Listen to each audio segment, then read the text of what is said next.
Good afternoon, and welcome to the Regulatory Training Initiative class on the theory and practice of regulation, introduction to the theory and practice of regulation. Today we have a very interesting talk on jurisdictional issues in regulation. This is an issue that's been becoming increasingly important. In fact, at this moment, the Energy Bar Association annual meeting is holding a session looking at jurisdictional issues while we're talking about jurisdictional issues. Between all of us, I'm happy that we have Sudeen Kelly with us today. I think that we really have one of the leading lights to talk about this subject. But before we do, and before I introduce Sudeen, let me go through some information with you. First, if any of you are new to the Regulatory Training Initiative, welcome. We're happy to have you join us. At the end of the webinar, we'll provide you with information on where you can watch some of the older videos or the previous videos.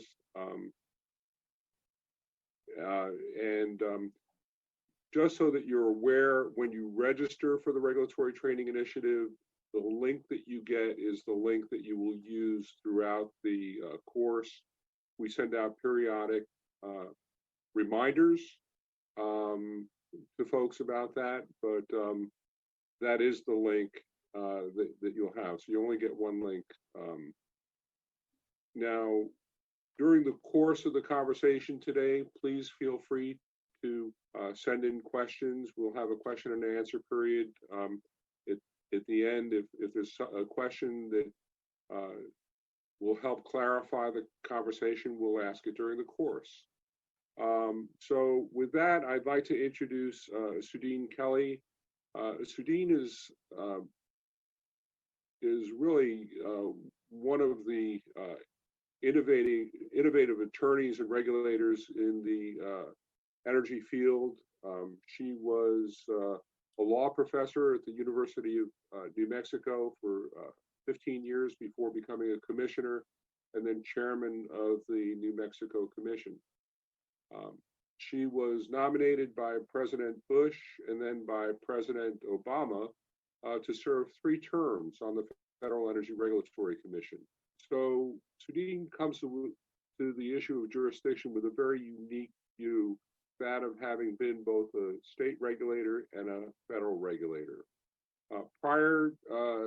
Earlier in her career, she worked as an attorney for the Natural Resources Defense Council and the Environmental Protection Agency. It's with great pleasure that I turn the floor over to Sudeen Kelly. Thank you, Carl, and it's a great pleasure to be here. And I have been looking forward to this hour, and it's always fun to talk about jurisdictional issues, and it's sometimes difficult to find people who want to hear about that. So thank you for inviting me to talk about it here.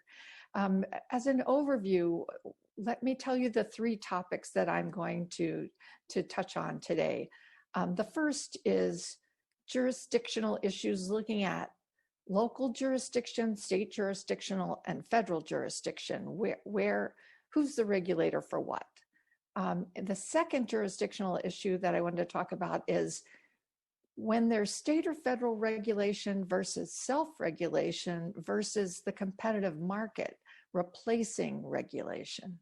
And then finally, current issues. I guess no presentation would be complete today without at the end talking about what the current issues are. And in jurisdiction land of regulation, there are quite a lot of them. So let's turn to the first topic, local versus state versus federal regulation. I'm not going to go over this timeline. I just wanted to put the timeline out here to point out the start of things, because whether it was local, state, or federal regulation really has to do with the history of the industry. In the beginning, our industries, and by that I'm talking about electric, gas, telecom, and water, our industries began very locally. And they were regulated locally. Over time, state regulation displaced local regulation mostly, but not entirely. And as commerce expanded to cross state lines, the federal government steps in, not to replace federal regulation, state regulation, but to fill in the gaps. So let's talk about in the beginning when there was local regulation. When we talk about electricity coming to the United States, it came in the 1880s with Thomas Edison's Pearl Street Station in New York City. And it didn't take long before cities across the country wanted to have electricity in their communities. And some large customers wanted to have electricity, like hospitals and universities. So in the beginning, we had local businesses. They had their own generator on the edge of town or on the college campus. They burned whatever was handy, wood or heat or peat or oil, or they maybe located a hydro facility near a waterfall or on a waterfall. And in 1922, there were 3,774 privately owned electric utilities. As communities became more used to electricity, you can see this picture here, competition was forcing different companies that were trying to serve the same consumers out of business, and just logistically, it was very messy. So cities took things into their own hands and decided how they wanted to deliver utilities, not only electricity, but gas and water. And they looked to either do it themselves, and we still have many municipally owned utilities, or they decided to invite private capital to do it for them, and entered into local franchise agreements. And in exchange for the company getting a franchise or a monopoly, if you will, over service in the community, the local government regulated them. Over time, these companies consolidated. The big ones started to acquire the littler ones, particularly in the electric industry. The industry integrated vertically. We began to have state regulation. The states took it over, in part, mostly from the local governments, and electric companies became regulated by the states during the 20s and 30s. Local distribution companies, which often used manufactured gas, also became state regulated in the 1910s and the 1920s. And states passed legislation authorizing the economic regulation of utilities. And the goal was to protect consumers from situations where there was no competition. And you can see on this slide that on the right side of the slide is a composite sort of template for the kind of regulatory power states gave their state regulators. They had rather often expansive power to regulate rates, to regulate entry and exit into the monopoly, to regulate terms and conditions of service. And the goal was to provide just and reasonable rates for customers and provide revenue sufficient for the utility to continue to attract the capital necessary for the public to build out the infrastructure and provide the service. And sometimes implicitly in the state regulatory mandate, the goal was to have service that was also safe and reliable. So against this backdrop, we got to federal regulation. As commerce expanded across state lines, let's just take an example from the the electric industry. So as our electric system became more interconnected and the grid became more interconnected, we could produce electricity in one state. In this case, Narragansett Electric Lighting Company produced electricity in Rhode Island and sell it across the state line in Massachusetts, where the Attleboro Steam and Electric Company resided. So Attleboro was buying electricity from Narragansett pursuant to a 20-year contract. After several years, Narragansett went to its regulator, the Public Utility Commission of Rhode Island, to get a rate increase. And the PUC granted the rate increase, and the rate increase flowed through to the contract with Attleboro. Attleboro was not pleased with this development and so sued the PUC of Rhode Island all the way to the Supreme Court, arguing that this was an unconstitutional burden on interstate commerce for the Rhode Island regulator to impose a higher rate on a Massachusetts customer. And the Supreme Court agreed. The Supreme Court said, yeah, what we have here is a transaction in interstate commerce, even though the electricity from Rhode Island was defined to be delivered at the state line. So it wasn't intended that that electricity would flow into Massachusetts, but of course it did. And the Supreme Court said this is a transaction in interstate commerce.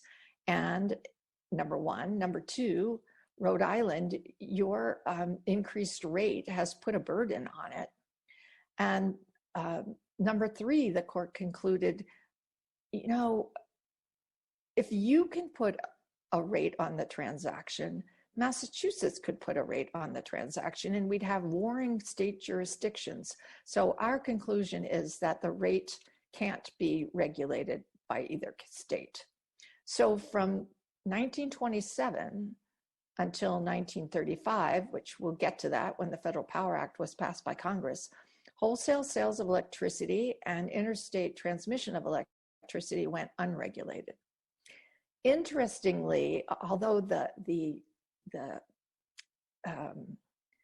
prototypical case is the Attleboro case, come to be called the Attleboro Gap in regulation, 3 years before the Attleboro case, there was a similar case that went to the Supreme Court involving the natural gas industry. It's Missouri X-Rail Barrett versus Kansas Natural Gas Company.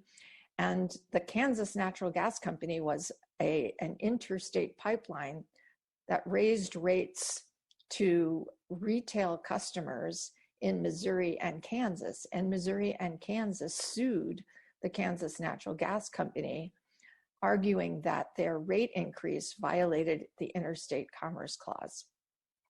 And the Supreme Court agreed and said, yep, this is a transaction in interstate commerce, but there's no regulator, there's no state regulator that has jurisdiction over it either.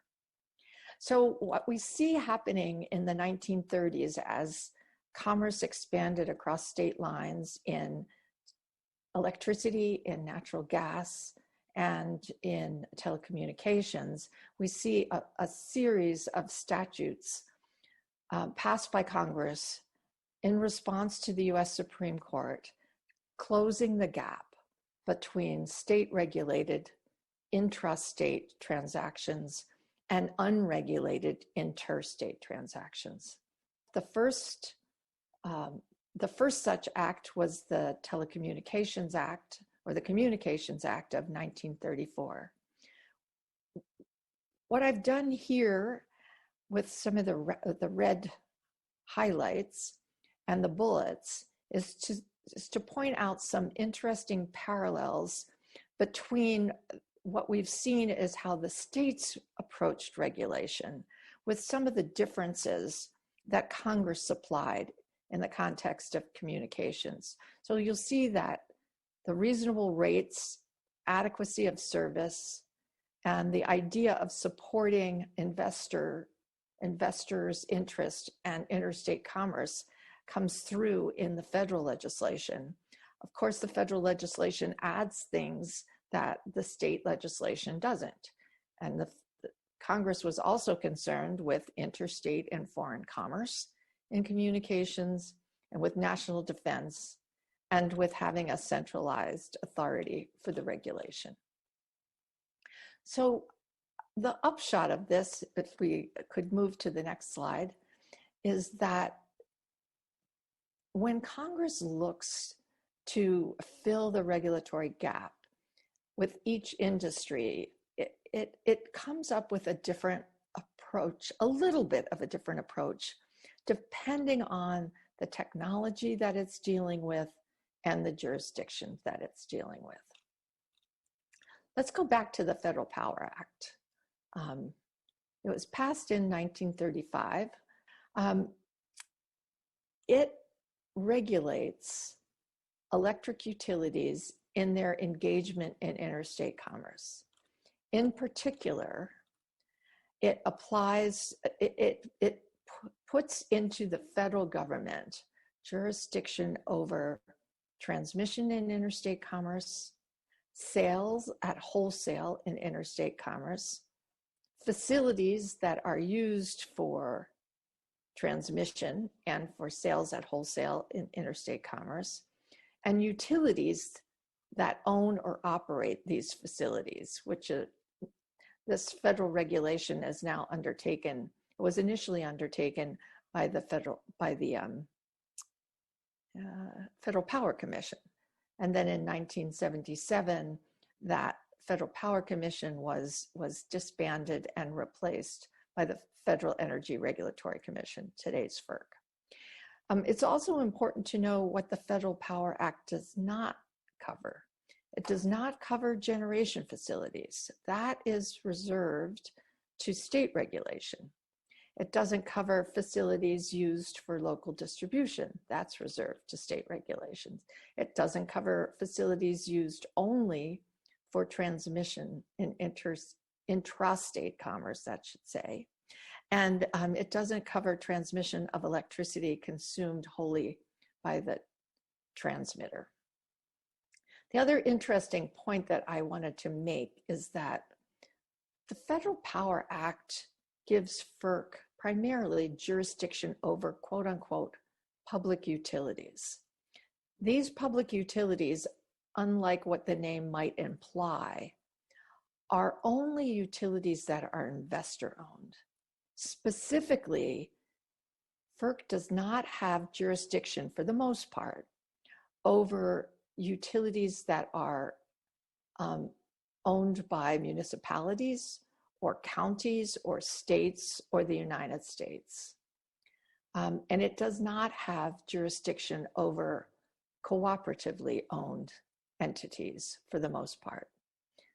Having said for the most part, as an aside, in 2005, Congress amended the Federal Power Act to give FERC jurisdiction over transmission lines, whether they're owned by investor-owned utilities or publicly owned entities or cooperatively owned entities for purposes of reliability. And it also gave FERC the power to prevent and prohibit manipulation of markets, whether done by a investor-owned public utility or anyone else. So let's take a look now at natural gas regulation at the federal level. Congress passed the Natural Gas Act in 1938. It did it primarily in response to a study that was undertaken by the Federal Trade Commission in 1935 that said, hey, we have interstate pipelines out there and they are a natural monopoly and they are exercising monopoly power and exercising market power to the detriment of the public, and they should be regulated. So if we could pass on the next iteration of that slide, Jeff. So interstate gas companies started to exist in the 1920s as the gas producing areas of the United States started opening up lands for a gas production, and gathering facilities and then pipeline facilities quickly came to be after that. And pipelines went across state boundaries and delivered gas from the mostly unpopulated production areas to the populated areas, primarily in the eastern United States. And so in 1938, Congress responded to this Federal Trade Commission study and created the Natural Gas Act, which also gave FERC, it was at the time the Federal Power Commission, jurisdiction over interstate pipelines, not intrastate pipelines, but interstate pipelines. In an interesting development, at least it's interesting to me, under the Natural Gas Act, this regulation of interstate pipelines seemed to occur pretty seamlessly, pretty easily, until the 1950s, when consumers sued to Phillips Petroleum, that was also a gas producer, arguing that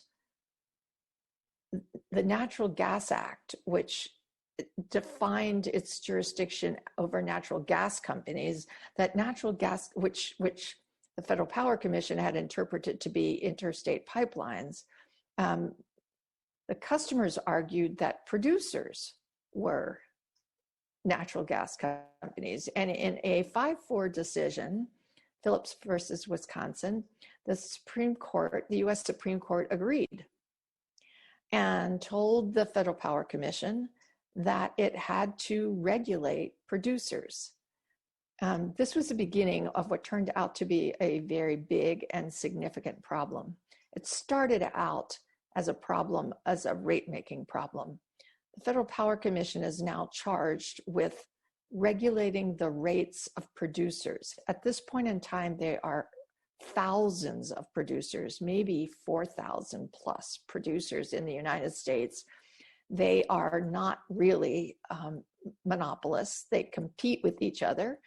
And the Federal Power Commission was faced with having immediately to handle 4,000 rate cases, with individual costs of producers varying case by case. And the FPC realized it just couldn't do that.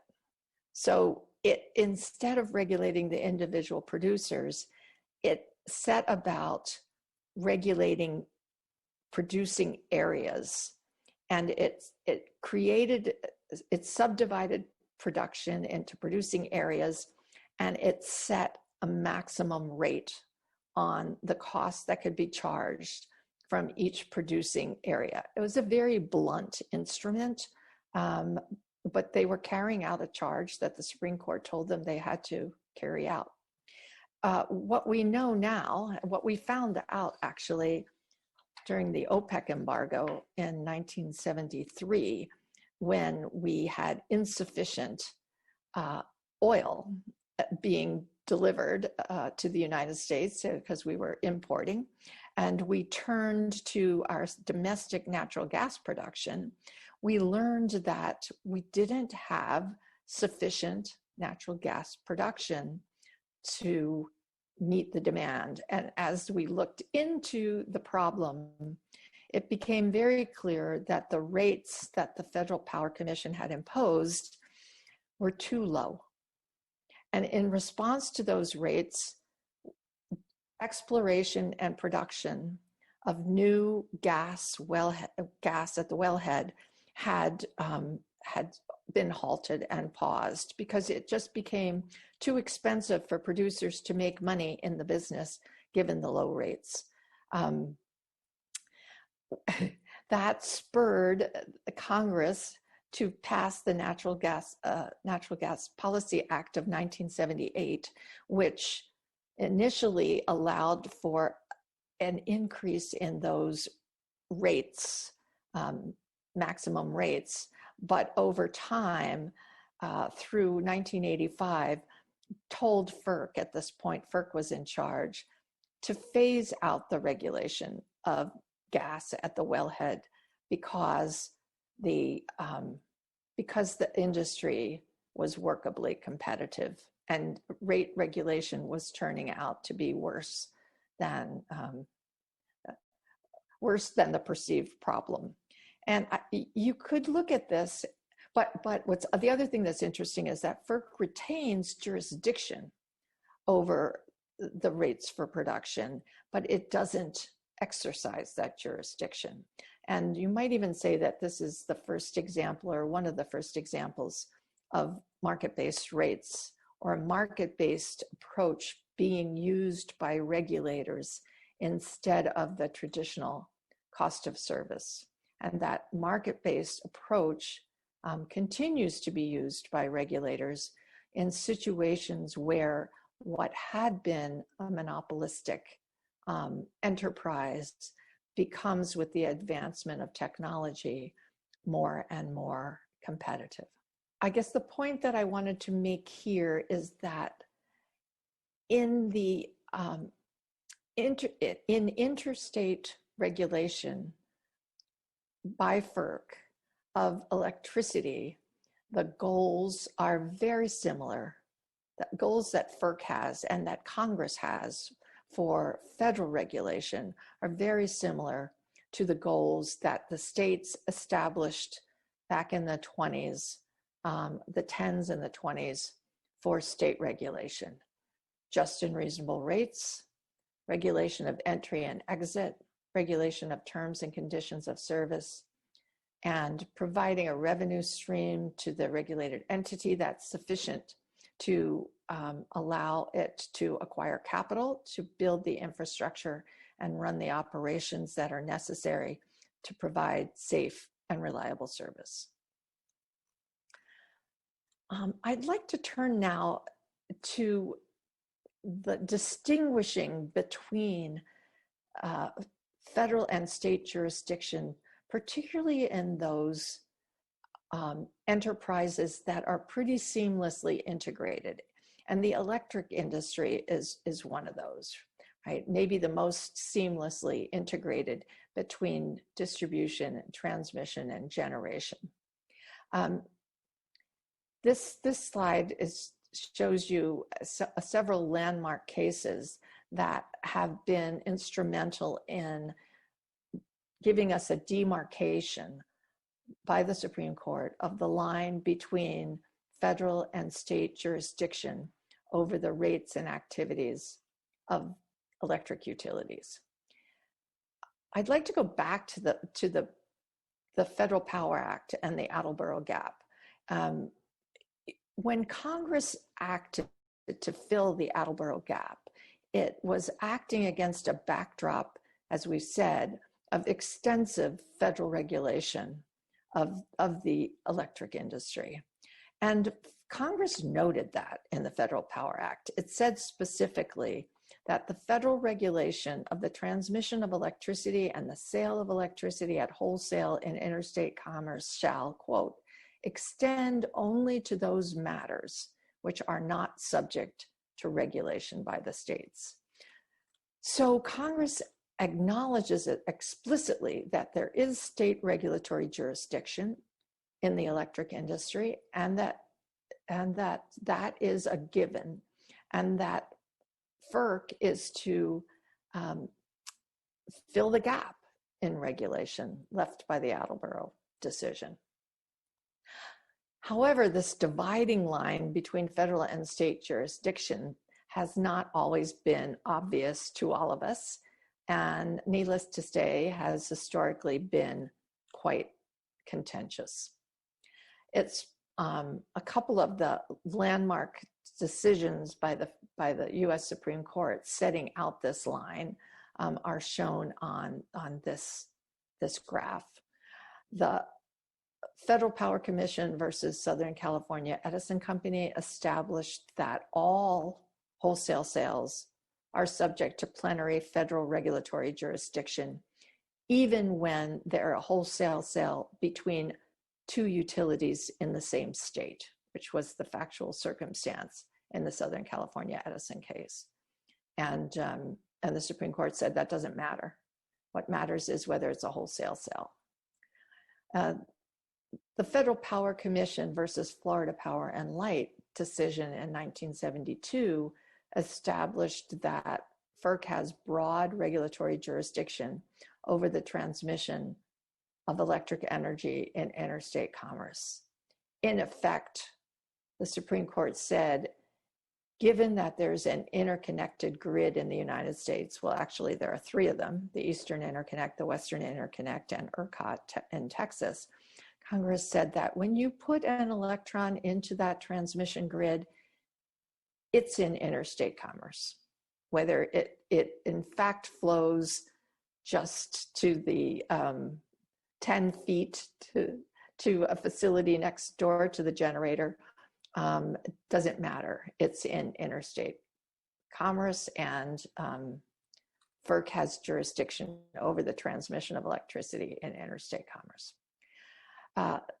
The Narragansett Electric Company versus Burke case, cert was denied by the Supreme Court in 1978 in that case, stands for the proposition that when a utility reasonably incurs a cost to serve retail customers arising from a rate approved by FERC, for example, if a distribution utility has to pay a transmission cost, and the transmission cost being set by a rate approved by FERC, then state utility regulators must pass this cost on to retail consumers in the utility's retail rates. That's come to be called the Narragansett Doctrine. And then the Narragansett Doctrine was extended from FERC-approved rates to FERC-approved allocations of power in the Nantahala case, Nantahala Power and Light Company versus Thornburg in 1986.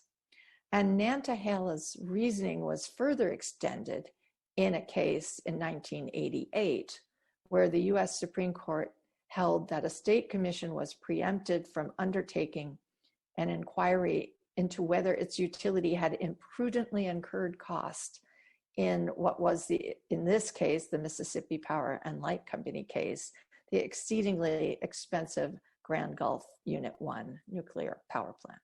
I want to turn from this dividing line that has been over time demarcated by the US Supreme Court to a situation where it's not really so much a dividing line, and that's in the wholesale markets area.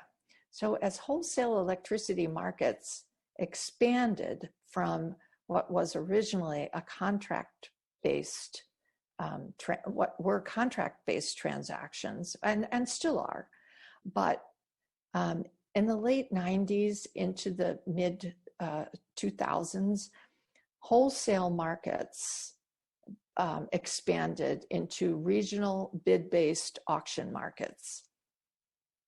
I know that probably all of you in attendance at this seminar or webinar are aware of the regional transmission organizations and the independent system operators.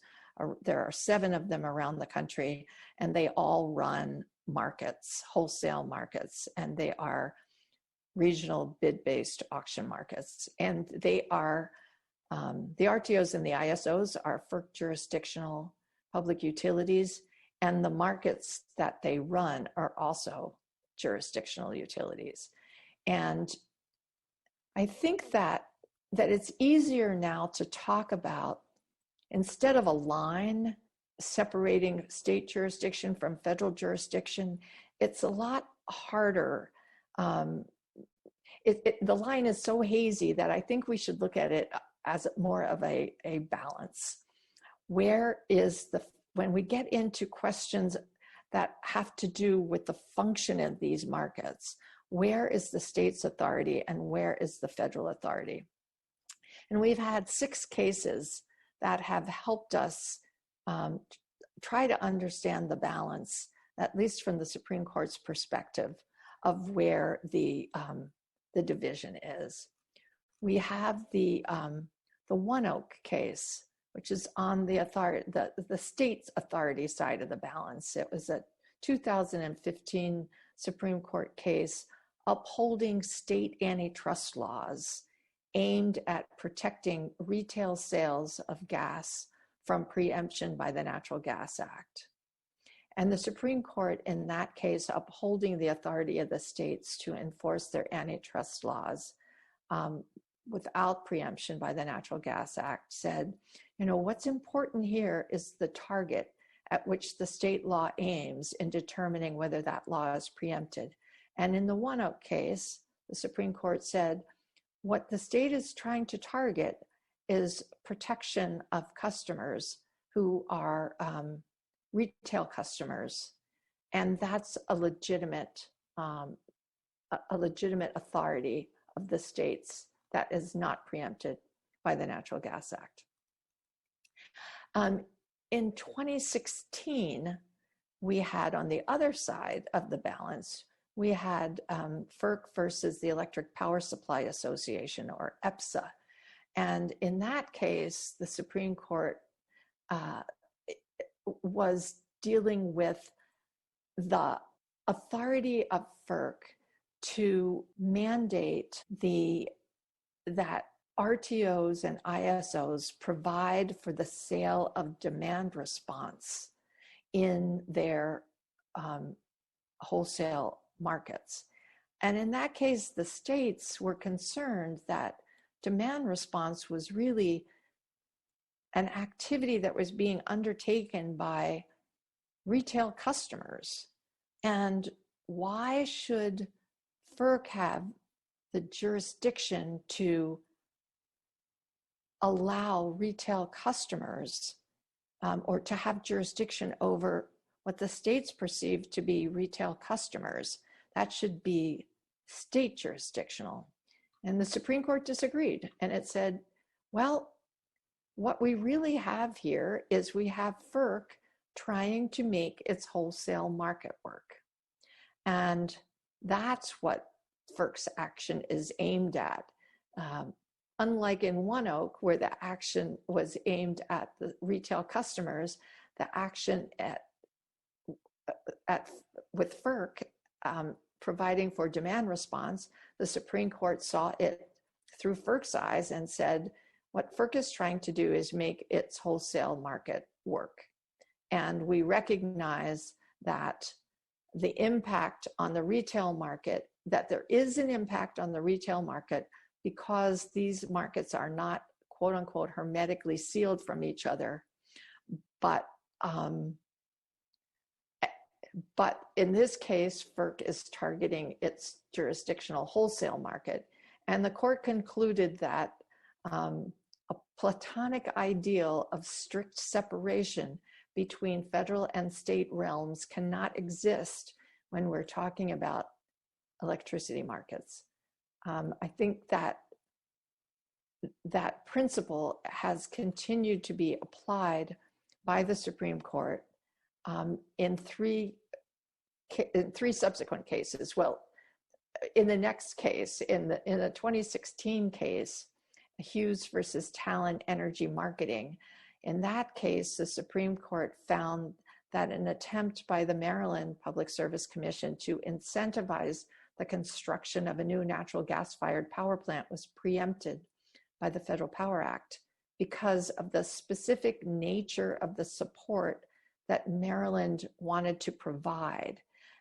Maryland was going to fund this gas-fired power plant by a contract for differences structure. In other words, it pegged the price at which electricity was being sold in FERC's wholesale market. And then it said, we'll give you the difference that you need to build your plant over what you're getting in FERC's wholesale market. And the Supreme Court said that state action aimed at setting the rate that the generator receives for its sales into the PJM market, which is a FERC jurisdictional market. And this is undue interference and is preempted by the Federal Power Act. So we'd put that on the federal authority side.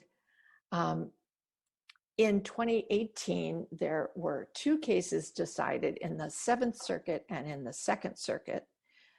I believe that, I don't know if cert was applied for or not in these cases.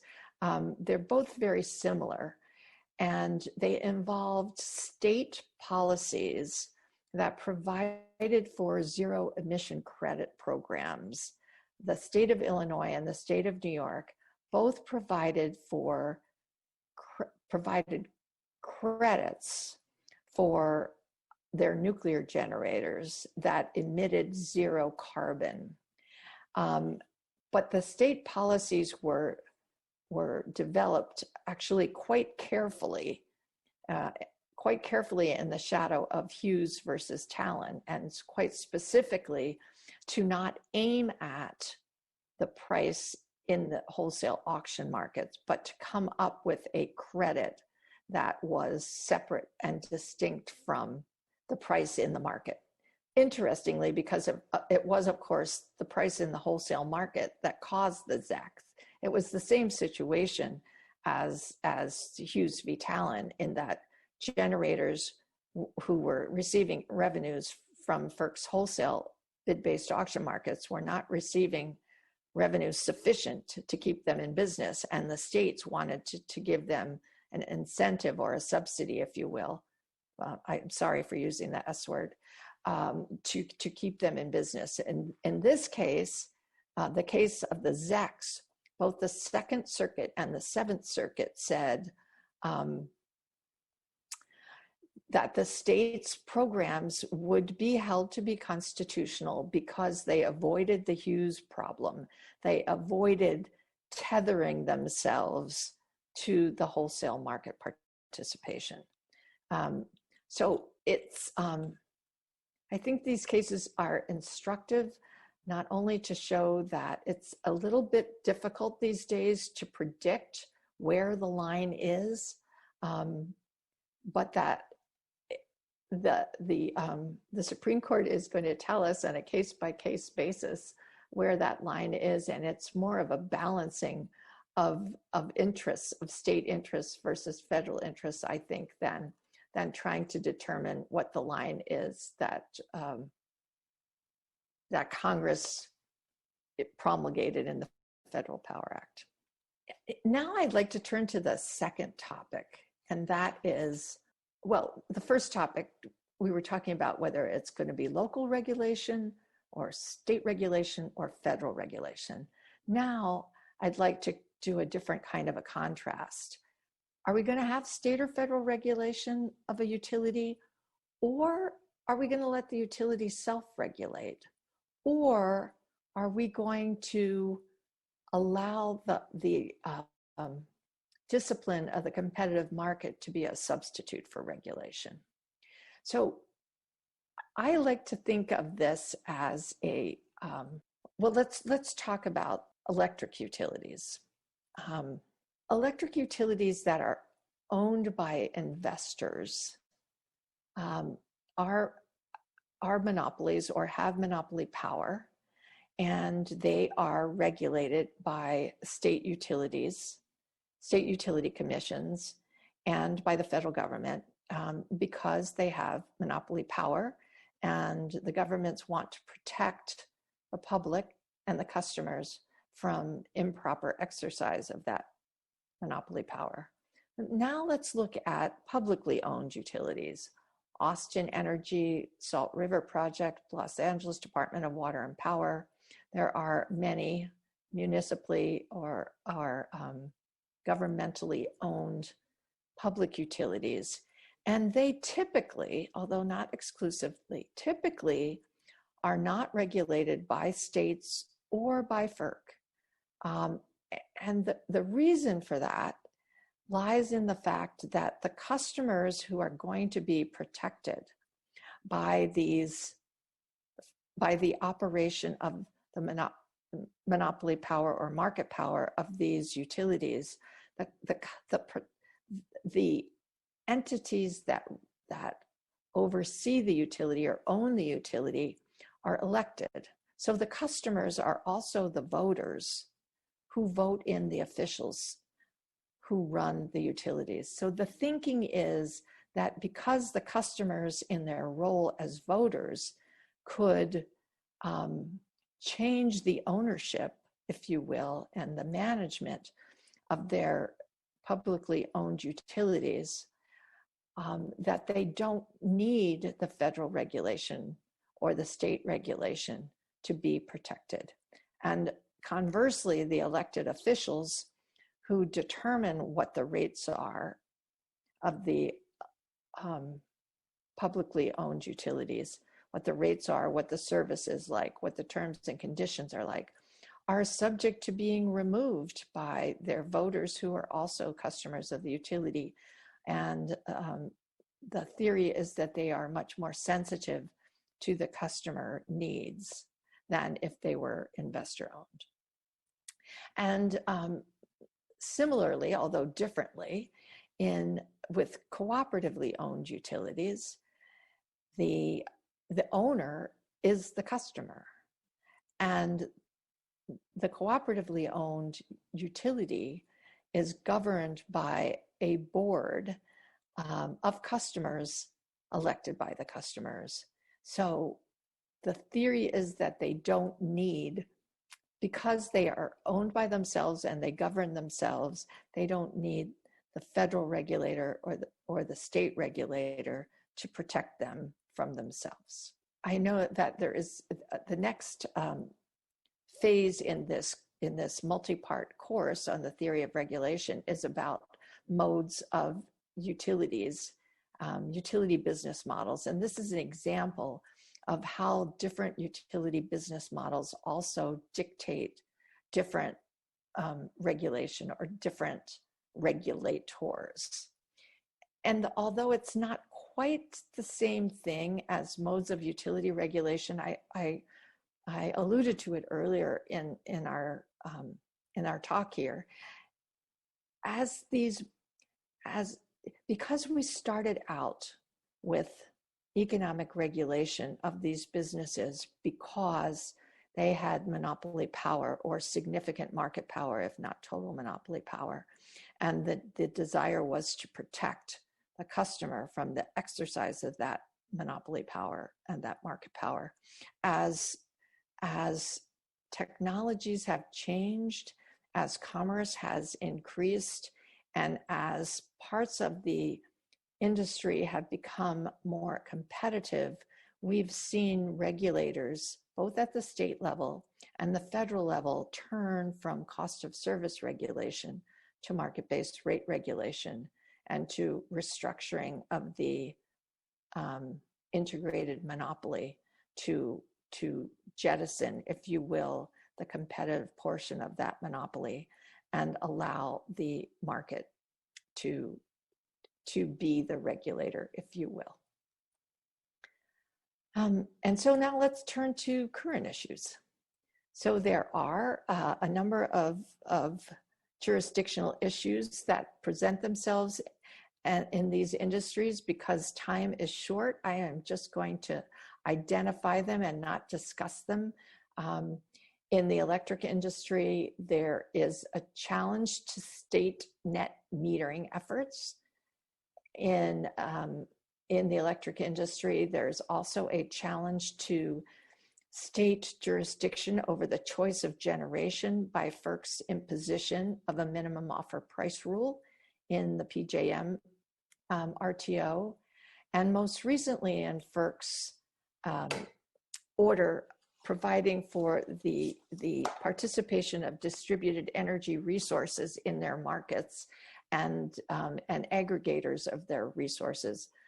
FERC has, in a sense, challenged the creation of the aggregator and creation of the aggregation role, which is a role that has been undertaken by the states.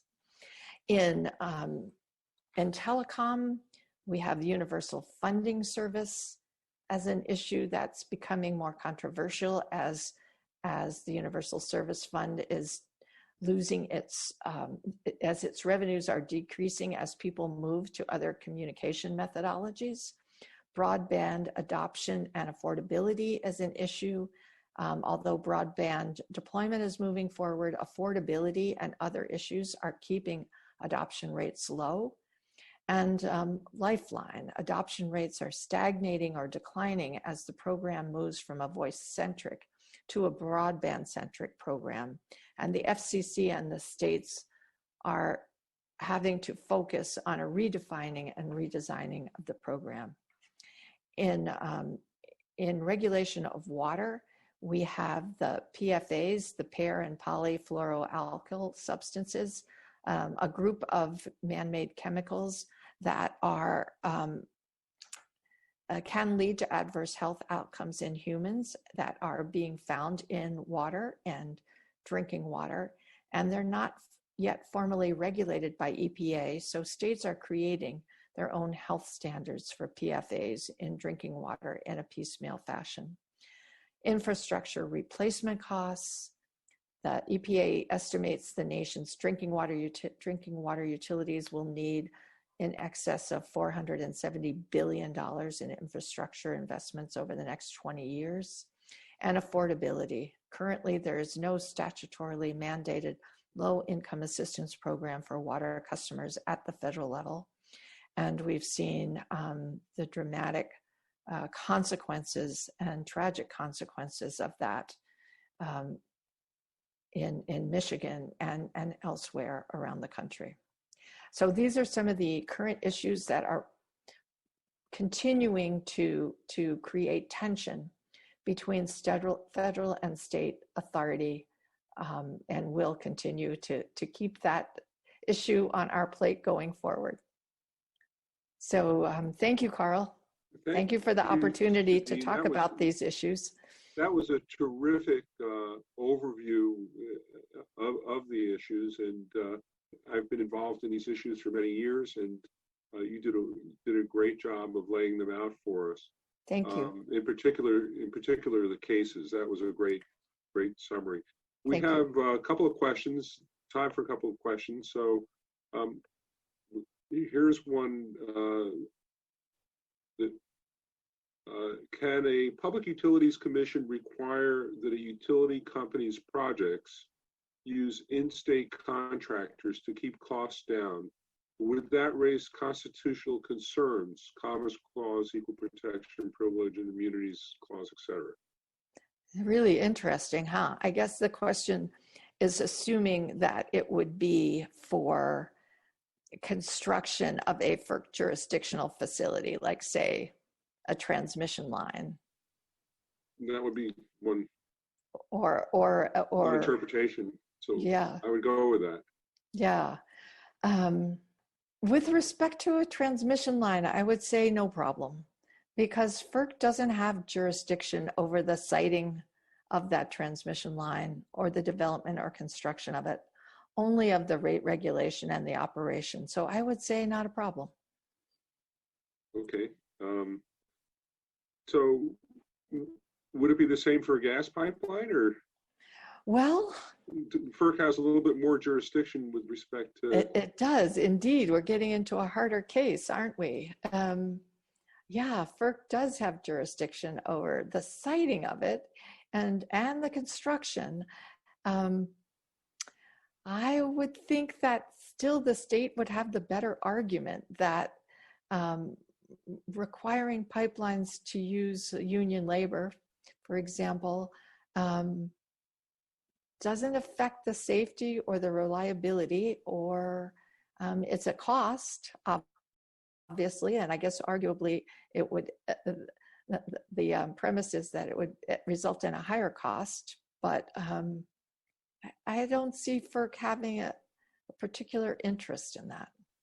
Do you have an opinion on whether station power at wind farms owned by an IOU electric utility generated on-site or delivered from intrastate off-site generation of the same IOU is a retail sale of electricity? You want me to say that again? You can say that again, and I know that there is a line of cases on that, and I am pretty sure that it is a state jurisdictional. Well, I can't remember the answer. Let's say that there's an answer there. I'll have to do my research and get back to you. Obviously, it's not an intuitively obvious answer, but somebody has made a call. Okay, and let me maybe finish up with a question of, from your perspective as both a state regulator and a federal regulator, from your position as a commissioner, how different is that in terms of the way you think about cases before you, the approach that's taken, and things of that sort? It's very similar. It's very similar. Having grown up as a state regulator and going to FERC, I felt quite at home there. It's very similar. Now, the one difference was that when I went to FERC in early 2000, there was at my state in New Mexico, there was just the beginning to be market-based regulation. In other words, independent generators were just beginning to do business in the state, and New Mexico had not and still has not restructured. So for me, the new dimension when I went to FERC, which now extends back into the states, was the market-based rate authority, and when to ease up on cost of service regulation and allow for markets to handle the regulation, and when not to. Okay, wonderful. Well, thank you so much. We are fortunate to have Sue Tierney joining us next week, and she'll be talking about some of the issues associated with the transformation of the various regulated markets. I want to remind everybody again that you can watch us on our YouTube channel, and we've put up the site for you there. And oh, I'm sorry, I just got a text that I have given you improper information. Peter Fox Penner is talking next week on utility business models, and Sue Tierney is the following week, excuse me. And so both of them are going to be great lectures, and I hope that you will all join us for both. But Peter's I know has a great perspective on this issue and how the utility business model has been changing and what it's been in the past. So please, again, thank you, Sudine, for your wonderful talk today. And everybody, please stay safe, and we look forward to seeing you again next week. Thank you, Carl.